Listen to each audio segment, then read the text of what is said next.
We'll now be starting the second session for today, Reimagining Indian tea industry in context of the global changes. I would like to invite Mr. Soumyak Biswas, partner BDO India LLP, the session chair and moderator, to kindly come on the stage, please.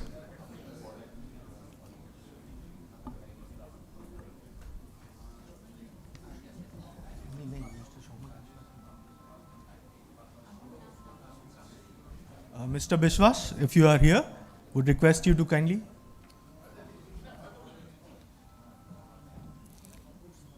I would request everyone to kindly be seated. We are starting with the next session now.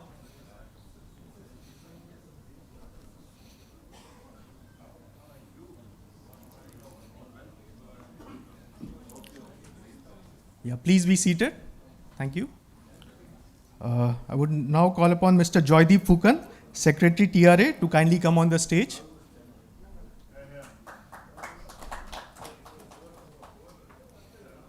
Mr. Bijay Gopal Chakrabarti, President, Confederation of Indian Small Tea Growers Association.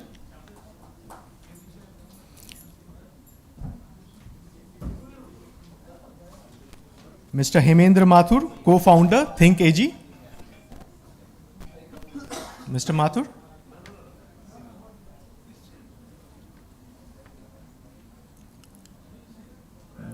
I would request Mr. Hemendra Mathur, co-founder Think AG, to kindly come on the stage. Sir, if you're in the room. Okay. Mr. G. Boraya, Senior Advisor, Tea at Solidaridad Network.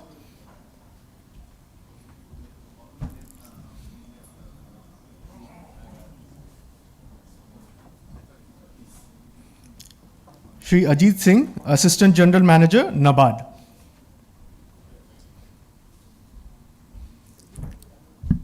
Mr. Mathur will join us shortly. I would now request our session moderator, Mr. Soumyak Biswas, to kindly take on the proceedings. Thank you.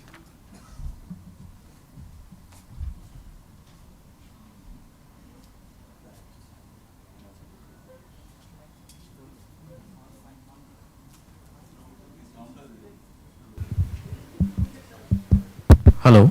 Yeah. So a very good morning to all the august audience who have gathered here for this session, and a very good morning to all my fellow panelists. So the topic is basically reimagining the tea industry. So continuing from where I left in the previous session, so I think we will discuss a 360-degree view in terms of how we can actually withhold the tradition of the tea industry, and at the same time take forward some of the progressive measures in order to keep the industry future ready and relevant, right? So that it continues to still hold a dominance in the global arena. So with that, I will request my fellow panelists to do a quick round of introduction before we get into the panel discussion. So over to you, sir. Myself, am I audible? Myself, I am AGM from NABARD, National Bank for.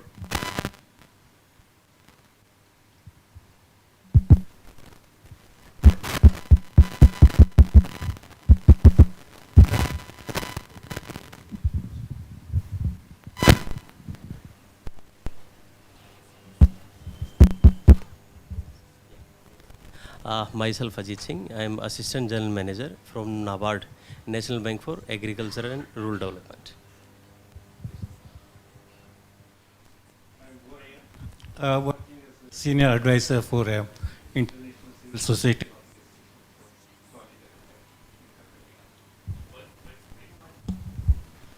Good morning, everybody. Myself, Bijay Gopal Chakrabarti. I am the President of Confederation of Indian Small Tea Growers Associations, SISTA, consisting of 11 state federation bodies of India and representing more than 2.5 lakhs of small tea growers who are presently contributing 52% of the total national tea production. Thank you. Good morning, everybody. My name is Joydeep Phukan. I work as the Secretary of the Tea Research Association. TRA, like it is popularly known as TRA Conclave. So it is one of the oldest and in fact by far the largest research body globally. We look after 75% of the Indian tea production, their R&D needs, and we are based in about 9 states actually, especially Eastern India. So, I'm based out of Calcutta. So thank you for the introduction, sirs. So my first question to Mr. Boria. So I just want to give a little more introduction of Mr. Boria, that apart from being a advisor to the Solidarity India, he was also associated with the Tea Board of India. So currently, whatever policies you are currently seeing today, right, for I think almost multiple plan periods, I think from the 10th plan, 11th plan, 12th plan. So I think he was the key architect for which you see the tea industry today in the shape what it is today. So with that, sir, my first question to be that the industry has seen a lot of changes over this last 20-25 years, right? You have designed so many plan schemes, right? The 5-year plan schemes. Currently, the small growers have come up in a big way. We are seeing some unprecedented challenges, right, in terms of climate changes, the various issues related with the quality, high skew in the product mix. So my question to you is that if we had to relook at some of the policies, do you think that are they still relevant? Point one. And point two, if we had to add a few more policies in order to make it further relevant in the current day context and to cater to the growing trends, what would be your suggestion, sir? Thank you, Mr. Biswas. And also thank you for giving an introduction. I am with tea for this year 2023. I will be completing 50 years of my career with the tea. I began in 1973, now today 2023. But still, as Socrates said, one thing, I know one thing, I do not know anything. Even after putting 50 years of service, I simply know very little about tea, but not anything about tea. But coming back to the question posed by the moderator, yes, I was associated with formulation of 5-year developmental plans for 5 terms, starting from 7th 5-year plan to 12th 5-year plan with the Tea Board of India. And during the course of these 2 decades, we see a paradigm shift in the tea industry. And yes, indeed, over the last 2 decades, the industry has witnessed one of the significant changes, particularly from the small tea sector. One of the prime reasons for the emergence of small tea growers was that, as Somikas in his presentation presented, the initial phase they were able to get a relatively higher margin in tea compared to other crops. Moreover, unlike other crops, tea turned out to be a much convenient crop for the small growers, as it ensured a regular flow of income. This accelerated the process of crop diversification over the last 2 decades. The efforts of the small tea growers were supplemented by favorable government policies that emerged that encouraged not only the small tea growers, but also introduction of tea in all the non-traditional states of the northeastern region. The Tea Board of India, through its plan schemes, has played an important role with the introduction of various developmental and promotional schemes aimed at improving the productivity, productivity and marketability of tea. I am happy to inform this August gathering that I was involved in the formulation and implementation of the several development schemes. Now the situation is quite different from what it was 2 decades back. Now the industry is grappling with increasing impact of climate change, price stagnation, high labor and input costs, oversupply, high transaction costs, challenges in the fair price discovery, all of which are adversely affecting the tea sector both organized sector as well as the small sector, on social, economic, and environmental fronts. As you are all well aware, the global market power lies with only few handful of corporates who strategically promote more tea at less price. Naturally, due to this more with less model, the financial returns for the producers continue to remain significantly low. Existing business interests may not allow for significant increases in the tea prices for the producer. This affects the fair distribution of the value within the tea value chain. No doubt, the contribution from small tea growers over the last 2 decades has been noteworthy. However, the small tea growers are not well organized and as a result do not have a voice in tea policy making. STGs are missing out on the benefits of aggregation and are hence in a weak position to bargain for a better price. Non-remunerative returns emanate from the exploitative nature of current business practices and the lack of fairness and transparency in the value chain. Given this position, the focus should be on the restructuring and revitalization of the STG sector through collectivization into farmer producer organization and develop and prove a new business model through which STGs, the small tea growers, can improve quality and adopt high value variety teas that have markets.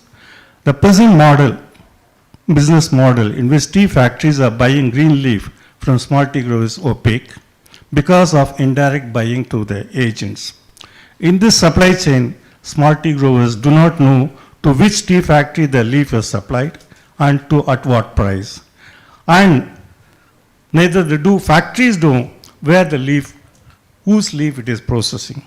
In order to address this opaqueness and improve the private sector buying policy, there is a need for a policy intervention for enabling the small tea growers to leverage their collective strength to bargain for a better price. Nevertheless, having said this, equal importance has to be given for the organized sector also. As we can see anything clearly only when we have 2 eyes are open. So we cannot focus only on the small tea growers. Organized sector also needs to be given a due importance because organized sector provides more than livelihood for more than 12 lakh people when compared to the small tea growers, just around 2 lakh growers. So equal importance, since they are contributing 50% share each, equal importance has to be given for the organized sector also. Now the present policy is mainly focused on the small tea growers. I would suggest the policy intervention should also be there and for the organized sector as well. Thank you. Thank you, sir. So, Mr. Mathur, a quick Good afternoon. Sorry, I got late because of the traffic. My name is Hemendra Mathur. I work as venture partner with the early stage deep tech fund called Bharat Innovation Fund.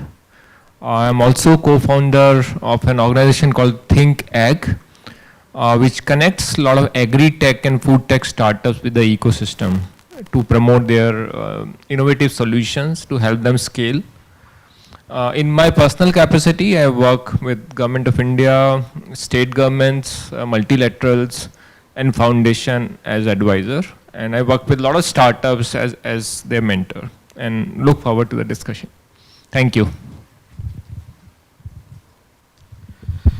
So, Mr. Chakraborty, the next question to you is that as we have already seen that there is a rapid growth of the small tea grower segment, and you as one of the flag bearers from that particular segment, what do you see the top 3 challenges that is actually plaguing the sector, and what are some of the solutions what you propose to actually address those? Firstly, I convey on behalf of sister to BCCI for inviting me to this SmartTea Conclave 2023 where technology meets tradition. Now this tea industry, the whole tea industry is passing through a very critical and turmoil situation, and in this situation this type of conclave, seminar and this type of initiative will be a boost for our tea industry. think. Firstly, the challenges of the small tea growers are the same in case of Tamil Nadu, in case of Kerala, in case of West Bengal, in case of Assam, in case of Tripura, because now 11 states are concentrating to the small tea cultivation, but the main flag bearers are the Bengal, Assam, Tamil Nadu and Kerala. The main point, the main challenges of the small tea sector is the price, the fluctuation of the green tea leaf price, because we are the raw material supplier. The price, if you see, since last 10 years, the price is same. Even today we are selling at the rate of rupees 12, 13 and 15. Where is our cost of production is 18.52, 18 rupees 52 paisa. So we are facing huge loss now. And the second challenge is the climate change. Yes, I am in the tea industry since last 20 years. I am a small tea grower. I have a plantation near Jalpaiguri. And I am a grassroots people. I know the small tea plantation in a very grassroots level, a very close shape.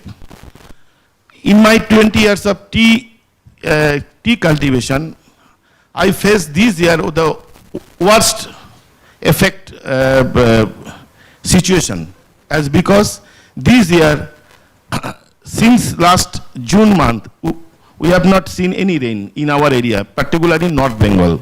Jalpaiguri is basically a traditional tea district, and there is no rain. There are so many pest attacks in the plantations. Just this month onwards, we are getting some leaves. So the climate change is the second biggest factors for the small tea growers' growth. The third is the quality. Yes, quality is a big factor for the small tea growers, because small tea growers, they are not concentrating on the quality, they are concentrating on the quantity, as because market needs it, because there are 882 bottle factories are there. Only few bottle factories, they are concentrating on the quality. They are always promoting us for the quantity of leaves. So it is not possible for the small tea grower association or tea board or anybody to improve the quality in the grassroots level of the small tea growers field. It is only the 880 factories can change our mindset to go for quality, for quantity to quality. So these are the three main obstacles, you can say, for the small tea growers' growth. So taking cue from what Mr. Chakraborty just now mentioned regarding some of the pressing challenges for the small tea growers, my next question to Mr. Fukan would be, sir, on two points. First, we have seen that how product innovation can actually move the Indian tea industry up the value chain, right? And it can also lead to a lot of the higher realization, right? So we discussed in the previous session. So the Tea Research Association has done commendable job in actually improving the production, productivity and the quality of both the green leaf as well as the made tea that the industry has produced. So I want to, sir, hear from you that what are some of the recent initiatives or some of the initiatives which you are planning, particularly for the innovation or maybe some R&D related activities towards value addition. That's one. And secondly, any specific initiatives related to the R&D for the small tea grower sectors you might have currently undertaking or doing. Thank you very much, Soumyak. You see, we as a research organization, we have been there for now, I think it is, for Conclave, it is the 112th year of operation. Although, I feel non-stop, this is one of the only organization which is working from 1911 to 19, like now, this year. I think Pusa Institute was started, I think in 1906. It got wounded up in 1910, again restarted in 1935. So what happens then, like you see, if for an organization like us, there's a lot of legacy is there, but at the same time that affects the performance also. Like I'm just So upfront, I'm trying to say that like basically, a lot of people at Conclave or TRA, they feel that they have done enough, industry has stabilized, so they do need to go slow or maybe like whatever the next areas they need to work on, that can maybe wait for some time. But at the same time, for the last couple of years, we have been, we are trying to entirely change the organization, and basically the whole change has come because of fund constraints, because from 2014 onwards, we have been facing, and as an organization, we are funded by Government of India through Tea Board of, Ministry of Commerce through Tea Board of India, and the tea industry at large. So almost more than 90% of the corporate sector, they are members of TRA, plus the government funds. So because of this stress, we are venturing out into newer areas. We have created different verticals for revenue generation. So one of the area where we are trying to concentrate more is product diversification and value addition. So now, as the tea industry, like the traditional way of making tea or for the tea industry is that like they pluck, they manufacture, then they sell the tea, and that is it actually. Like say whatever, like you have the organized sector, you have the small growers, and there is a vast price differential, so which is actually skewing the entire industry economics. So what we have, like in fact, one of my colleagues who was the director of Conclave, Dr. A.K. Borua, like you see, he took the initiative, I think in 2017, and we developed a lot of bioactives and which is basically ingredients which are achieved or retrieved from the tea, green tea plant or green tea leaf.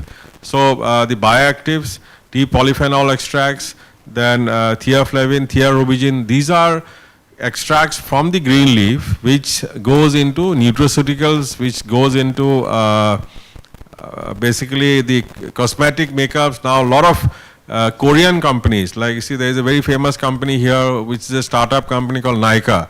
If you see, they are selling makeups or face masks which are from green tea, which are from Camellia sinensis extracts.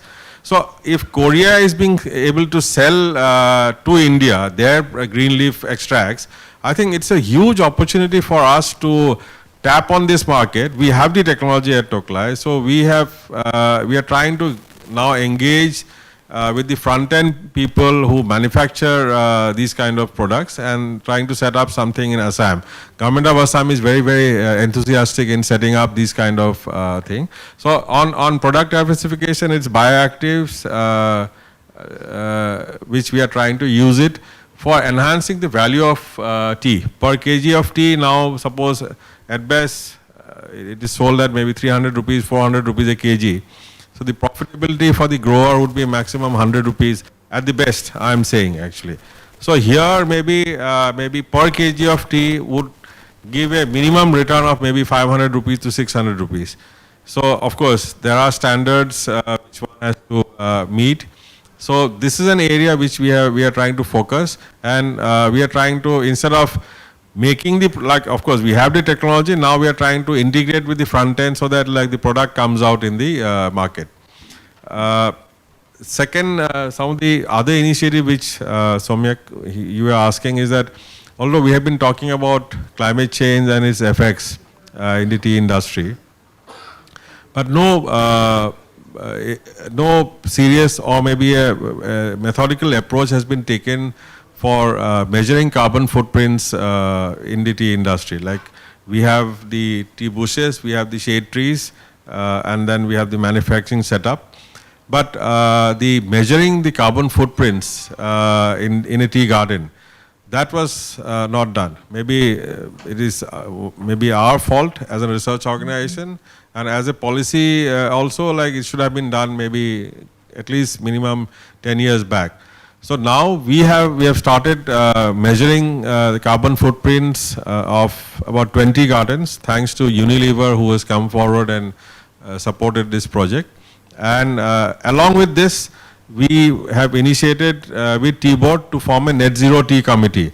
so that whatever the findings are, by next year we will be able to know. And we are taking all the international benchmark in doing the study. So then when we know the carbon status of the industry, then we plan out maybe for the next 5 years, 10 years in that way. So in that process, we are taking the industry as a whole. It is the organized sector and the small tea growers, so that they, like, if by selling carbon credits, maybe that can be a smaller portion of the industry, but they can know how they can benefit out of this carbon footprints which they have. So these are some of the initiatives, one on product diversification, not on tea per se, but the extractions, which is quite big in China and Japan. So which we have missed out for the last couple of years now, and the carbon footprint study on climate change actually. Thank you, sir. So my next question to Mr. Mathur. So we have extensively spoken about technology adoption, the various disruptions which Mr. Sandarajan mentioned also. And we have seen a lot of the agri-tech boom in the last few years, right? So sir, my question to you is that if you look at the Indian agriculture system, including tea, there is a predominance of the small farmers, small and the marginal farmers typically having the small landholdings. And that basically gives the texture to this fragmented landholding and lack of scale. Now, while most of these agri-tech firms typically in their initial days will be more focused on augmenting their customer base, which is basically the farmers, but there will be a lot of price sensitivity, or rather the proclivity to pay for that kind of the services by the farmers. So how do you see, or what are the potential challenges you see for these agri-tech companies or in the early growth stage companies when it comes to the farmer onboarding and sustaining them, sir? Thank you. First of all, thanks to Bengal Chamber for this invitation. This is my first tea-focused event. Really fortunate to be part of this. Before I answer your question, just to give a sense to the audience about where Indian agri-tech is as of now. Frankly, this agri-tech boom came in last 10 years, and especially it really accelerated in last 5 years. And as we speak, there are more than 3,000 agri-tech startups in the country, solving for multiple challenges, connecting farmers to the markets through tech-enabled supply chains, building agri-input e-commerce platform to make the right quality of seeds and pesticides and fertilizer available to farmers at their doorsteps. A lot of interesting solutions which are data-centric. I don't think we have seen the kind of digitization that we have seen in the last few years of the entire food supply chain. And a lot of data is getting captured through satellite imagery, through use of drones, IoT devices, sensors, and even mobile phones. And that has really changed the landscape of the agriculture wherever it is applied. And I see that digitization is going to pick up big time. And that will help to make supply chain more transparent, efficient. This will enable financing of farmers, that's a big challenge. As you rightly mentioned, a lot of smallholder farmers, they end up borrowing at 24%, 36%, even 60% kind of interest rates. But once the data is available, they can potentially get loans at much cheaper rates. So I strongly believe there's a huge potential for agri-tech. It's just the start, and we want to see a lot of interesting changes for the benefit of farmers and the supply chain players in time to come. But you're right in your assessment that a lot of these solutions are not reaching out to smallholder farmers. And all said and done, 85% of India's farmer, which is roughly 12 odd crores, are smallholder farmers. And world over, there are 50 crore smallholder farmers, just imagine. So almost 1/3 of the humanity is dependent on the income generated by smallholder farmers, and 50% of the world is fed by the production which comes from small farms. So clearly it's a very, very important segment to address. And of course, since agri-tech started, the focus was on medium farmers, large farmers, because they're easy to reach. They are probably easy to educate on some of these solutions. But having said that, I think there are 3 or 4 things which can go in making this solution available to smallholder farmers. The first is I would say the power of aggregation, right? And I see aggregation happening in India at 3 levels. One is aggregation of farmers. Second is aggregation of farm produce.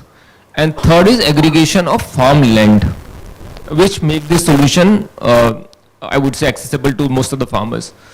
Aggregation of farmers, we all know there's a huge scheme called FPO promotion scheme, Farmer Producer Organization, which is being promoted by Government of India with a target of reaching about 10,000 FPOs. NABARD and SFAC are two very important organizations playing a very catalytic role in making this happen. Early days, but we see some success stories like Sayadri Farms in Nasik, and you know, I think especially in South India, we've seen many FPOs come up and build a very strong organizations. So I think if there's a FPO, I think it's very easy for Agritech to talk to them and make this solution available. Most FPOs have 500 to 1,000 farmer members. So I think that is one way to reach out to farmers. Second is aggregation of farm produce, which I think is a low hanging. In fact, a lot of supply chain solution that we see in Agritech, I don't know if you have heard of names like Dehat or Waycool or Ninja Cart, right? These guys are aggregating farm produce through collection centers and building very interesting tech, not just digital tech, but also some sort of processing tech.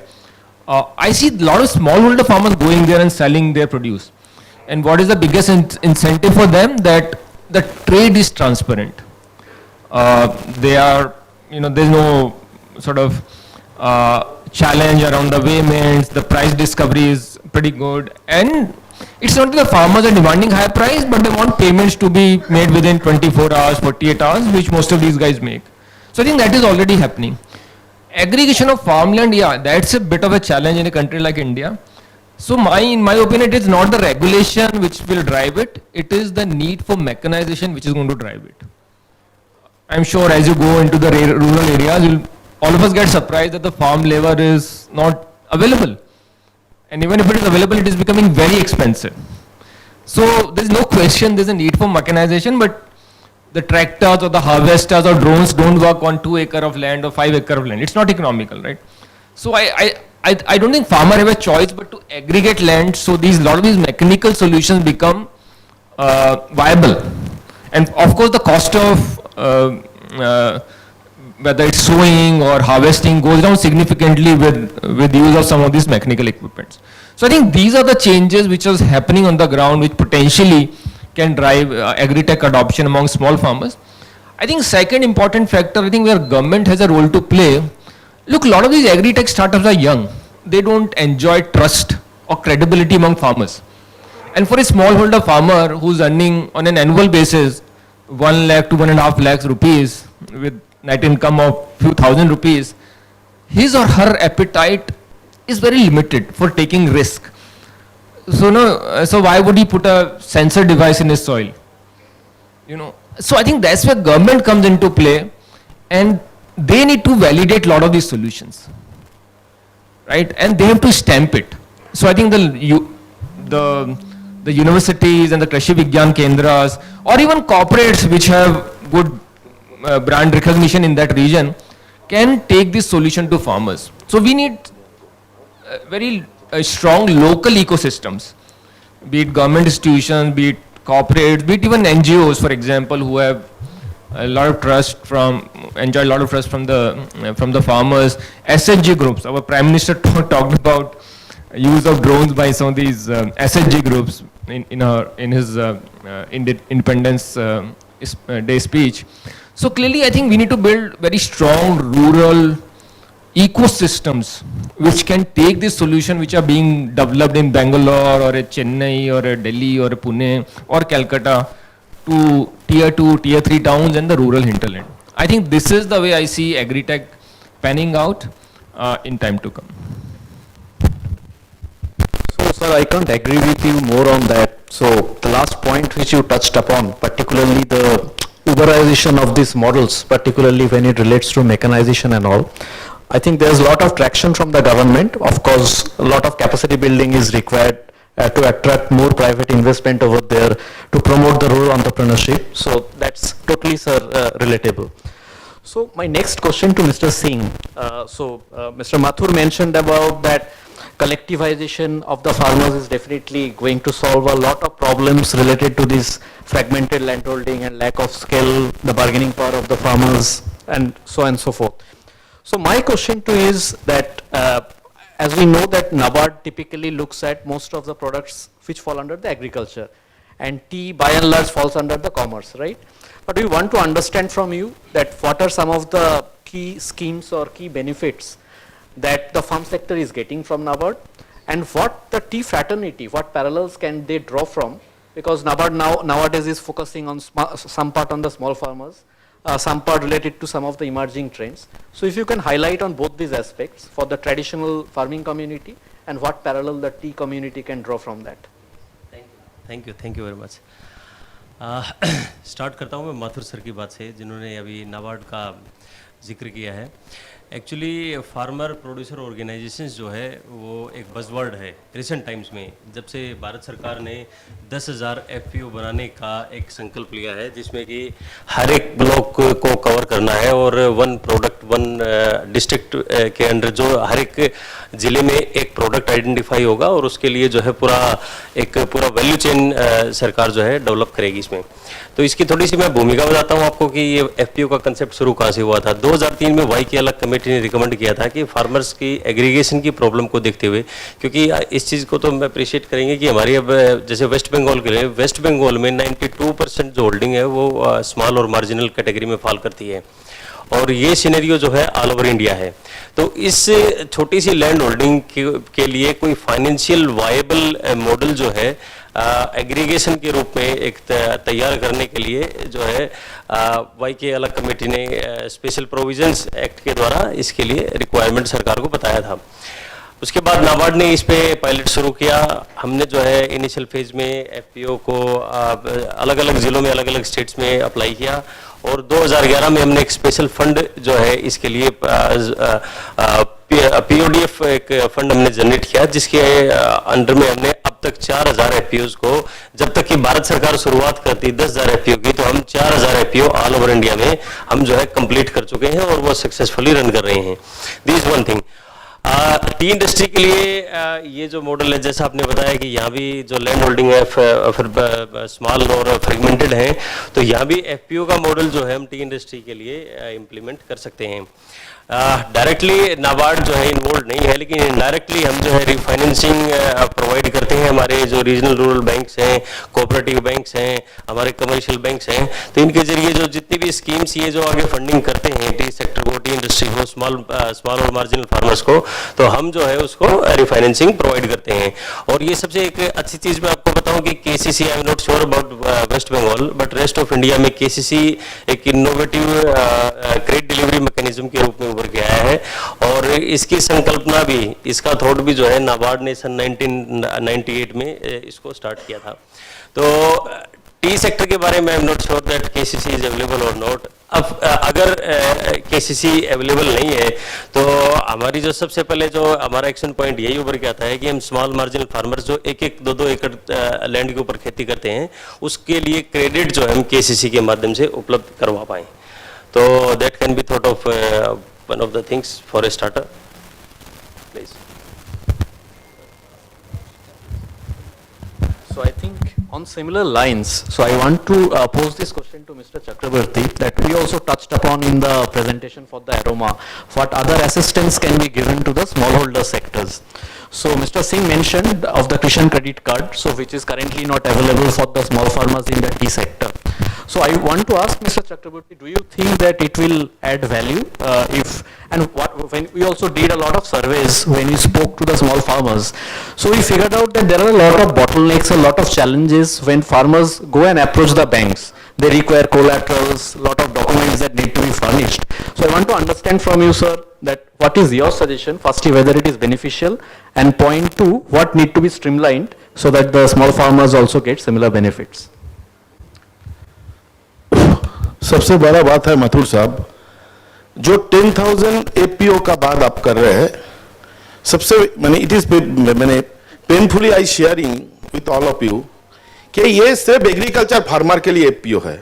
हम लोग भी small tea grower के APO बनाया, 10 से 12 बनाया बंगाल में, लेकिन उसमें क्या प्रॉब्लम होता है, उसमें हमको एग्रीकल्चर में करना पड़ता है. उनको थोड़ा बहुत एग्रीकल्चर लैंड है, थोड़ा बहुत चाय का लैंड है. जब हम कंपनी अफेयर्स डिपार्टमेंट में रजिस्ट्रेशन करने जाते हैं, दो tea board has given us the T identity card, small T का आइडेंटिटी कार्ड, बट वो लोग इसको कोई रेस्पेक्ट ही नहीं देते, उसमें कोई नहीं है उसमें. तो हमको क्या करना पड़ता है, अभी हमको छुपा छुपी खेलना पड़ता है. Agriculture as a agriculture grower we have to register as a FPO. और मैं आपको जानकारी के लिए, आप भी जानते हैं कि our honourable prime minister has introduce 27 agriculture welfare scheme for the farmers, traditional farmers. We are also farmer. If you see, the smallholder land holding is less than 1 hectare, 4 to 5 bighas, but we are not getting anything. One of the major component of this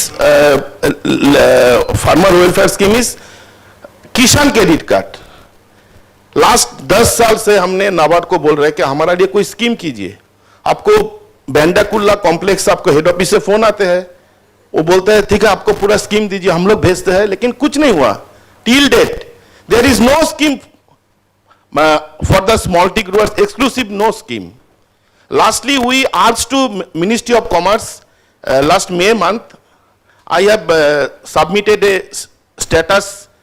present status of the small tea growers to the Union Commerce Secretary.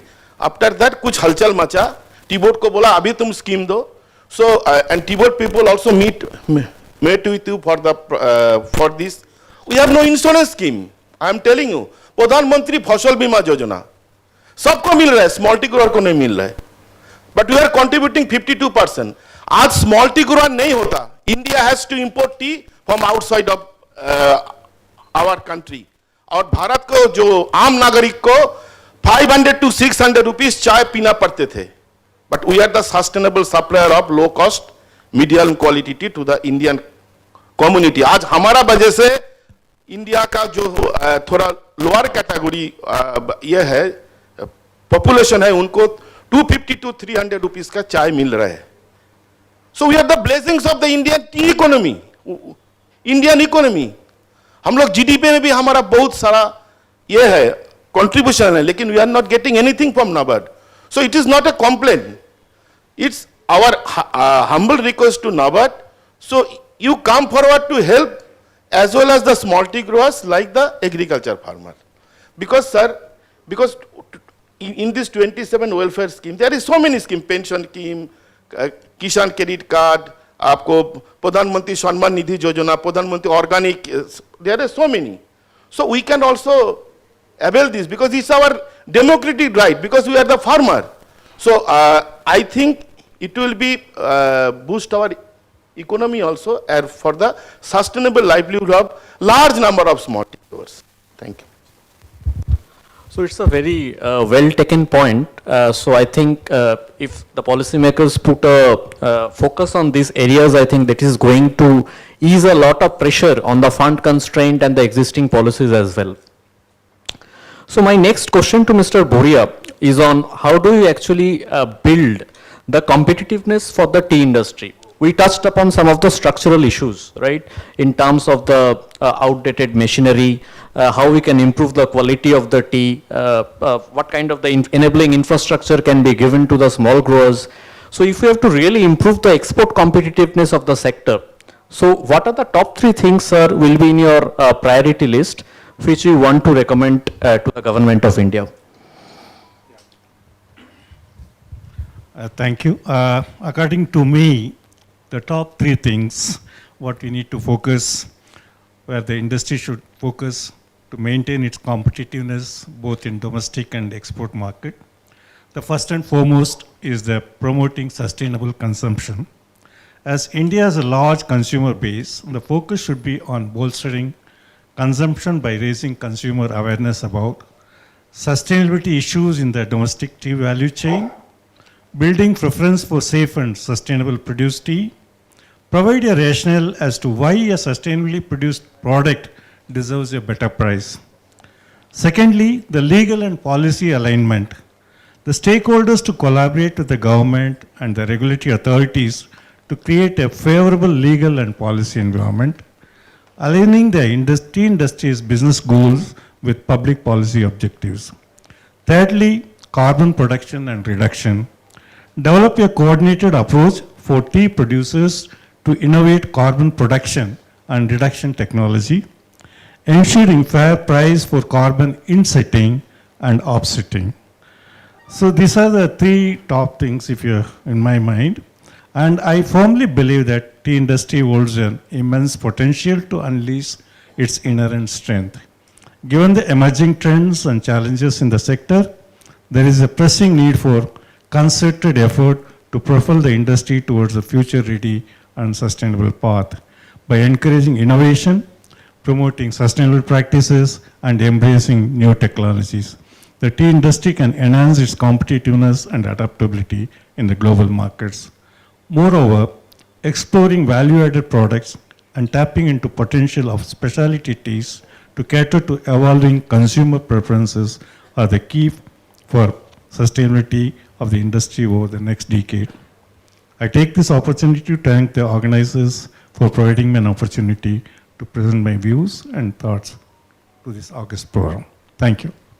So thank you, sir. So taking cue from what Mr. Boria said, so I just want to highlight or rather add on one more point and ask Mr. Fukan that he mentioned about technology, innovation, some of the new trends like the carbon offsetting, that is the supplemental sources of the income for the plantation.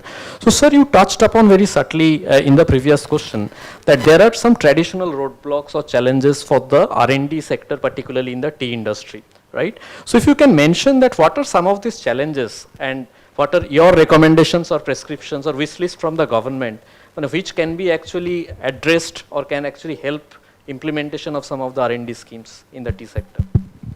Yeah, thanks. Thanks. Thanks, Soumyak. Basically, I think the R&D sector at present, what I feel is that, you see, funding to funding to research and development is one of the major bottleneck which is being faced by the research institutions, research organizations, be it maybe organizations like us or maybe other organizations also. Because what is happening that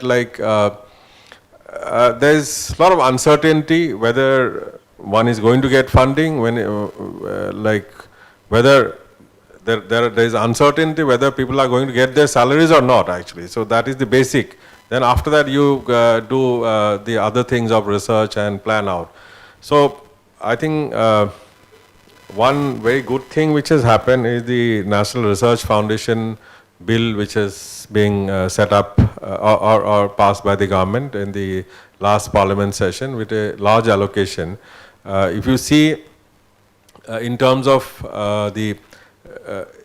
publication, I think India is the third largest publisher of scientific papers after US and China.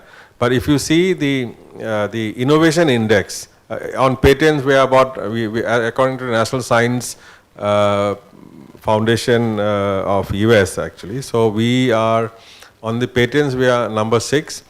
On the innovation index, we are at the 40th rank globally.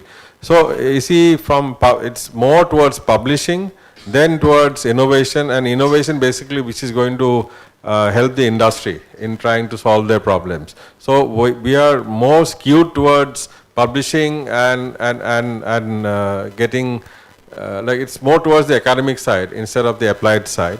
We as an organization, we are an applied research organization. So basically what we have seen that since the promotions or everything is all linked to publication of papers, so people generally the scientists generally tend to sway towards publication of papers more than patenting or maybe commercializing products. So apart from these things, basic problem is funding. With this new thing coming up, I hope that there will be alignment, because what is happening in India is that one of the major funding ministries for science and technology is basically the DST, Department of Science and Technology, under the Ministry of Science and Technology. So there you have got the Department of Biotechnology also.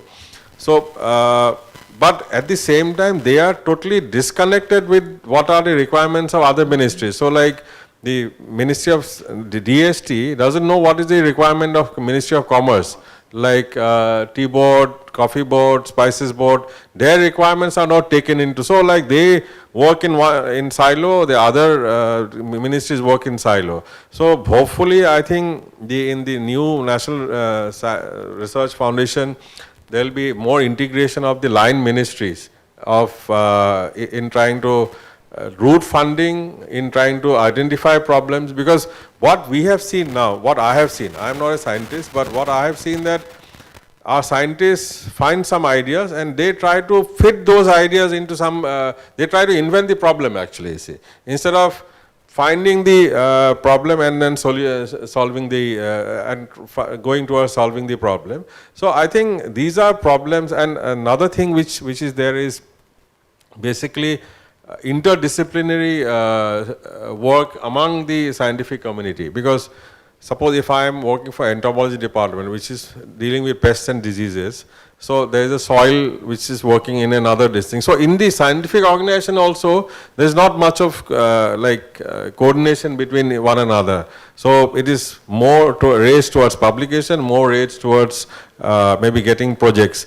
So I think in the new bill, if there is more coordination between inter-departments, interdiscipline, so then I think these are, and with the adequate funding, then I think things are going to change. Because if you see what I have seen, the success of Conclave, first 50 years has been that like the plant breeder, the plant, like everyone works together actually, you see.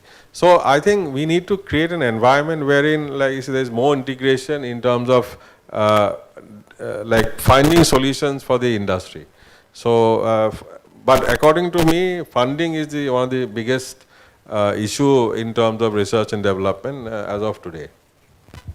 So thank you, sir. So my next question to Mr. Mathur would be on, sir, you rightly mentioned on how the boom in agri-tech has swept the Indian industry, I think over the last 5-6 years. So I want to highlight a deep dive into the a little more granularly across the various aspects of the agri value chain. So tea will also be a part of that. So we have seen lot of investments or lot of, I will say, traction from these agri-tech players typically come at the downstream part of the value chain, maybe into the retailing part or maybe the downstream aggregation part. So, but there are lots of emerging areas like what Mr. Sandarajan was touching upon, the precision agriculture, right? Because that indirectly can bring down the cost of production to a significant extent, right? Similarly, around the digitization of various records, which you also touched upon, right? But we are not seeing too much of a traction around that, particularly when it comes to tea. So, two questions to you, sir. What, according to you, are the emerging areas in agri-tech which can benefit the tea industry, or where the tea industry should look forward to? And secondly, if we have to look at that, what are the various challenges these particular players in the precision agriculture or some of this mechanization of in the farming system, they should actually overcome? So over to you, sir. Very good question. Yeah, no, you're absolutely right. If you look at agri-tech focus, clearly downstream has attracted much more capital than upstream, you know. Investment in Zomato and Swiggy put together is much more than the investment in the entire upstream agri-tech. So you can imagine where the focus has been. But having said that, there are very good solutions available on the upstream side. Also, I want to point out that a lot of adoption of agri-tech is still in southern states and western states. The central India, the northern India, and eastern India particularly is relatively untouched. So that is also an anomaly that we need to address. And clearly you're right, when it comes to tea, very honestly, a lot of agri-tech has not even focused on tea sector. The focus has been on horticulture, even in horticulture more on fruits. The focus has been on wheat, rice, maize, lately in animal husbandry, in dairy and poultry. And to me, I don't think, except for some of these tea-specific startups like Chayos and Tea Box and Vedham, which is again front-end players, I don't see too many upstream agri-tech players that focus on tea. And I see the challenges at multiple levels. For any tech adoption, you need awareness, you need aspiration, you need accessibility, and you need affordability. So I believe we need to work on all these 4 A's.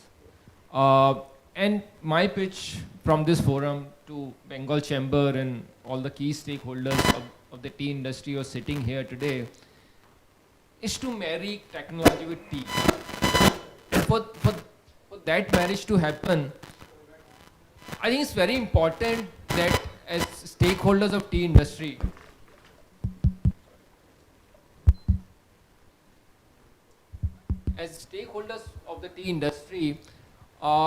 we need to communicate to the startups what is the problem statement. I'll give you one example which is very interesting. I sit on the advisory board of Marico Innovation Foundation, and they procure a lot of coconut for their parachute oil. So they went to coconut farmers and asked them what are your key challenges, and they figured out 5 key challenges. One is like harvesting of coconut, which is very labor intensive, and productivity issue, etc., pricing issue. And because the problem statements were very precise, we just floated a challenge that who have the solution, please come forward. And we were surprised, we got 80 applications. We never thought that coconut is even in the consideration set of a lot of these agri-tech players. We took those startups to the farmers, made them stay there in those villages, and came up with wonderful solutions. So my pitch today to everyone sitting in the room, can we precisely define what the problem statements are? I think some very good problem statement came in the discussion so far, like pest attack. You'll be surprised there are solutions available which can detect pest attack 7 days in advance. Right? And there are some very good players doing that. But how do we pilot those solutions unless we come together? There was issue on cost of production being higher, right? And there are solutions around that also. There's a question, there are challenges around price discovery, quality assessment, right? There are like at least a dozen startups who are doing a wonderful job on assessing quality using digital tech. Some with mobile phones, some with spectrometers. So those solutions exist. But my feel in the first 30 odd minutes of this panel discussion that there's a huge disconnect. Joydeep sir also mentioned about siloed approach, which I see even in the case of startups in the industry.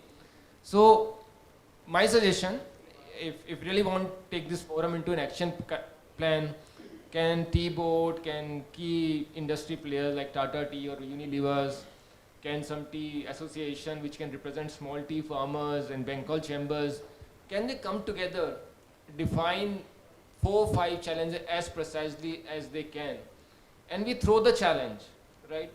And invite solutions, let them come, let them go to the tea gardens, let them stay there, and present the solutions to the industry. Startups would be delighted to give have this opportunity. Everyone is looking for business, and if tea is such a large sector, I won't be surprised if we get really good solutions, which are not just on paper but are in practice.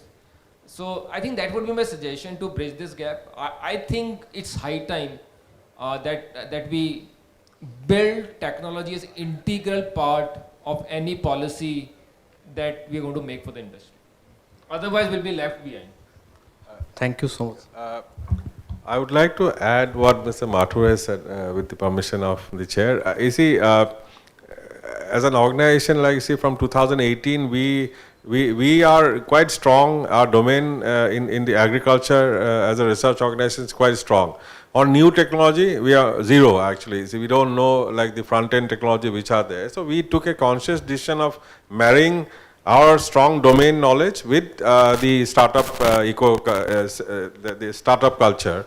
So we tied up with about 3-4 startup companies. One is Agnex Technology, which was incubated in IIT Kharagpur. Now they have moved to Mohali, and a couple of other things. So in 2 years' time, like you see, for the small growers, there is a problem of quality. Like you see, when you take, when the leaf is given to a factory, it is taken on at an average fine leaf count of 20%, 30% like that. There is no exact estimation of maybe if you are getting, if you are giving a good quality leaf, then the fine leaf you are standardized in 30% or 25%. So we brought out a machine in collaboration with Agnex for fine leaf count using artificial intelligence.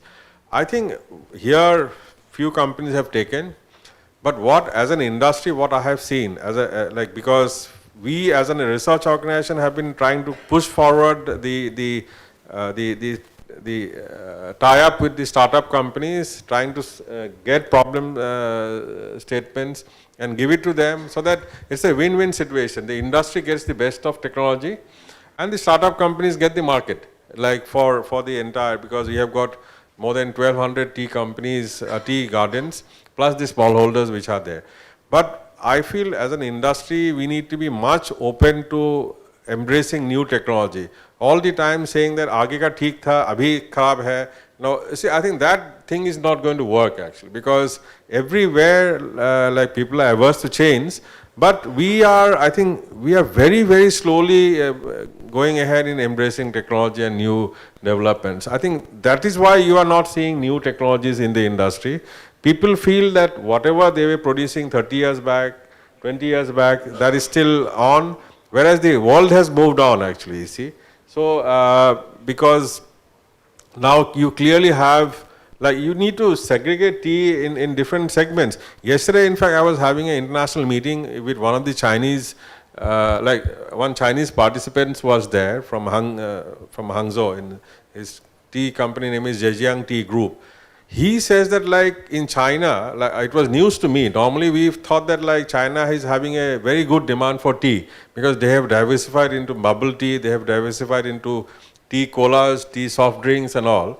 He says that he's like that's a big group, but he's saying that they are finding it very, very difficult to sell medium category teas. People have risen their, like people are earning more, so they want more and more high quality tea, and they are prepared to pay.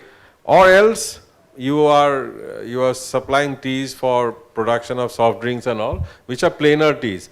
Medium segment teas are not finding market in China. Similar thing which we are having also. We are also similar problem we are facing. So I think maybe this adoption of technology, the industry needs to be more open towards accepting this thing. I think Mr. Chakraborty is also aware of the thing, he knows. So thank you so much.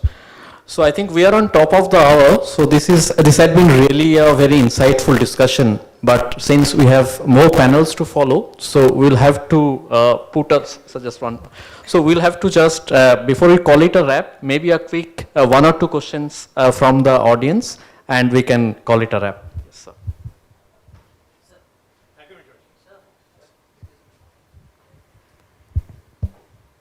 It's on. Hello. Hello. Okay. Mr. Vishwas, thank you, and thanks to the whole gentlemen of the panel. My name is Tapan Das. I'm from Applied Tech Solutions. I'm into the innovative technology for the tea, and particularly working on the innovative withering without using cocktail, for which I have a presentation of the lunch. But my question is not question, rather it is a sharing of information with Mr. Bengal. My profession calls for visits to various states, and to South India maybe thrice or 4 times a year. Last month on the 28th, I had attended a area scientific meeting of Nilgiri Planters Association, and next day I had a visit to a nearby garden which is about 15-16 kilometers from Kunur. Though I am not very, I have no knowledge on the plantation, rather I would say. I'm a mechanical engineer, but I know something about 4x2 bushes or 4x2x2 bushes, that's part. So I was talking to the senior general manager of the company who I'm visiting. He's a senior general manager of a very large company there, and they make good tea, you can find out from the clonal percentage. Generally, 22% is the average of South India, and that company's clonal percentage is more than 50% of that standard. It is about 36%. So they produce, you will have to appreciate that good quality tea. So when we talk about the bot leaves, that is the quality grown by the small growers. What I'm trying to say that I'm not going to ask you, I'm just trying to share it say with you. Maybe it's a bitter pill to swallow, but it happens. They say that if the growers, they come with the tea and they have a different qualities. So they cannot pick and choose the quality. That means they say 50% are good quality, 50% are so-called bad quality. They say we pick up this 50%, but we are reluctant to pick this 50%. They say next what happens?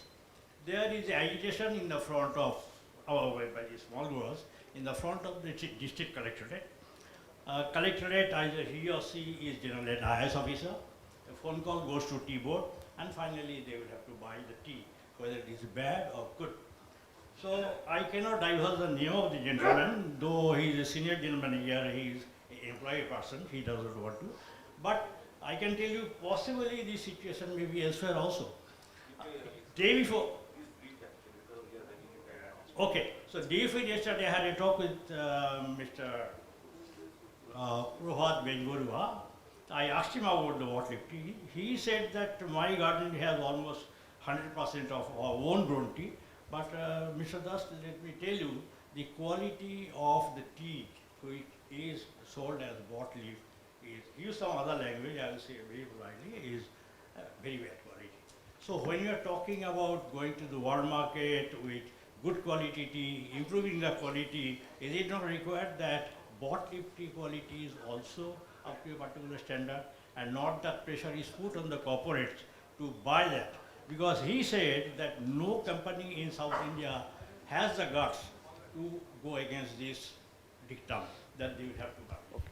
So this is a part of information, maybe an exclusive information, but I thought it is good for us to take the challenge and all this. Thank you. Thank you, sir. Okay. And thank you, sir, for giving me the time. So, okay. Sidhu, Yeah. Mr. Sidhu. So I think so. One more question after him. Yeah, and we'll wrap up after that. Okay, I'll try to be brief. You know, we are talking about small tea growers and the quality which is under question most of the time, and the small tea growers get the brunt of the thing about poor quality. The bigger growers are also having problem with plucking because of shortage of man-days. And as a result, they also fall into periods when they can't harvest teas on time, and therefore they have. Now, the issue is that the small tea grower, it is more profitable for him to have long leaf, because economically it makes more sense to him and gives him more money. So, you know, we have to start looking at answers for this. Now, when we talk about technology and when we talk about mechanization, that it is too expensive for the smallholder, we have to look at how it is expensive. You know, if we switched back 50 years, 60 years to when in Punjab they started getting these new things called tractors. You know, Green Revolution was coming and they started getting these tractors, and these tractors were too expensive. So what they did was, people would buy the tractors and they would till other people's land and get money for it. So it became economical. Similarly, if we do a thing like mechanization for smallholders, you could club them into groups and do it, right? The return on investment on a mechanical harvester is maximum 9 months, the ROI, right? Now that is not expensive at all. Because, you know, we can't say we want better leaf without giving the solution on how to get that better leaf. So I'm just giving one example is of this. You know, we can identify that quality of leaf is good or bad by using a machine like Mr. Phukan just mentioned. That is very good. But how do we solve the problem?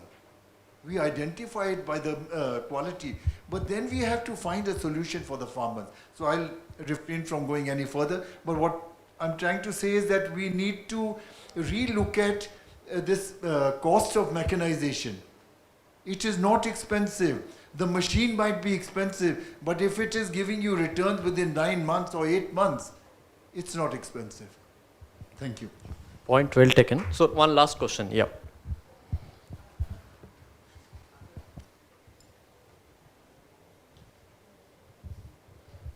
First of all, thanking BCCI as well as Solidarity and your video to make this August gathering. I, Vishwanath Ganguly, I am also a small tea farmer from Jalpaiguri, and I am a agronomist. I did my PhD from agronomy, basically backgrounded of agriculture. So what we are gathered here for a SmartTea Conclave, actually I want to throw a question to distinguished dignitaries in the dais, that how best small tea sector can make benefit or can gain the more profit through these technologies. Because in North Bengal as well as Assam, as well as Greece, whatever there is a small tea grower, we are facing off these bottle factories.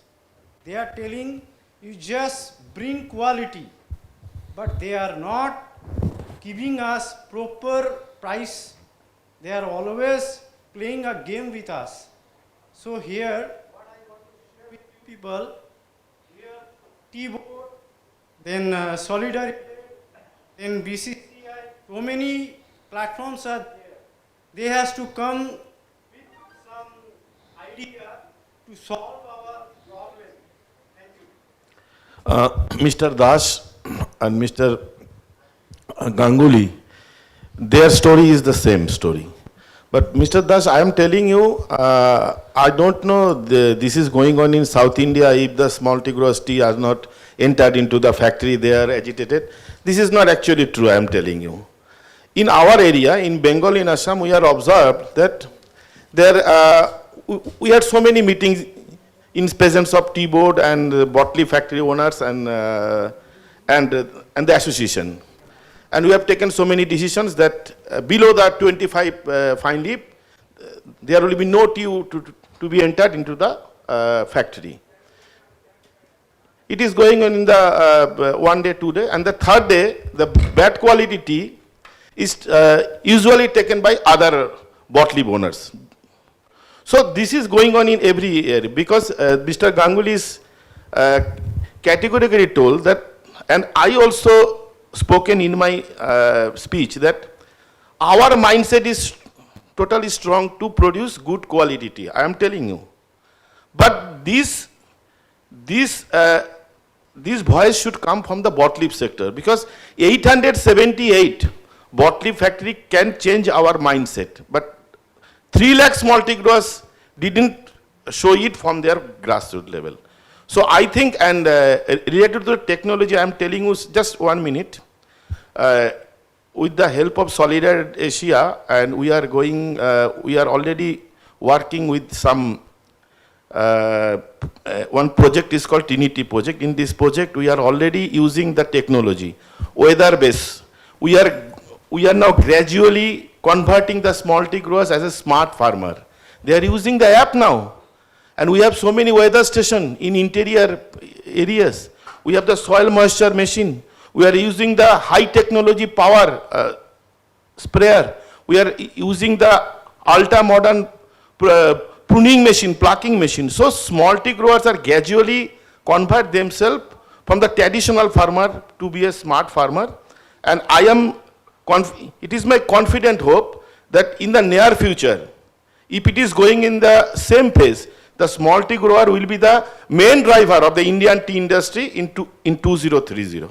So we need your best wishes for this venture because it's a Indian first generation entrepreneur are involved in this profile. So we need the blessings, we need the best wishes from this, from you people because you are the tea people. And my last quotation is that chai piyo, mas jiyo, sus jiyo. Aur more chai piyo. Thank you. So thank you very much for this insightful discussion. So thanks to all my fellow panelists. So we call it a wrap and we look forward to the next panel. Thank you so much. Just if you could stay there for a moment. Thank you very much for a most enriching and thought-provoking session. I would now request Mr. Soumyak Biswa to kindly hand over the mementos to the esteemed speakers.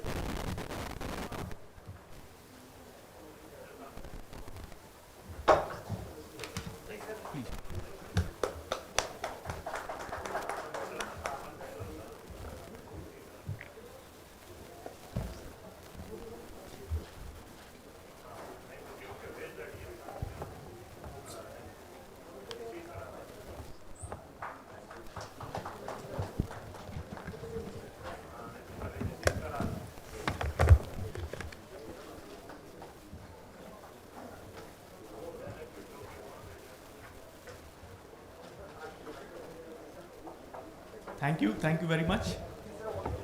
We'll just take a group photo. Yes, yes, yes.